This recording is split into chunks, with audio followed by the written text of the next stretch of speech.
এই দাঁড়া, কিরে তোর ভাই নাই বড় ডন হয়েছে, এখন তোর মারলে কি কিছু করতে পারবে? আমার ভাই ডন হয়েছে, তুই কি করবি? দেখবি আমি কি করতে পারি। দাঁড়াই দাঁড়াই, আমার ভাইটা কিনে আসতেছি। যা যা যা, তোর বাইকটা কিনে আমি এনে দাঁড়ায় আছি, যা। ভাই ভাই, শাকিল আমার মাইরেছে, আপনার পরিচয় দিছি, শাকিল আমার মাইরেছে। আমার পরিচয় দিছিস তাই তোরে মারিয়েছে? দাঁড়া দেখতিস, এই চল তো দেখি।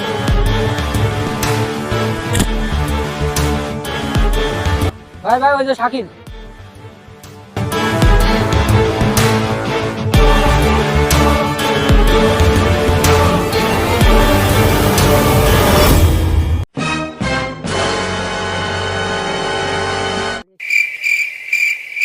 ওই ডান্ডার গোষ্ঠী মাইরা দিতে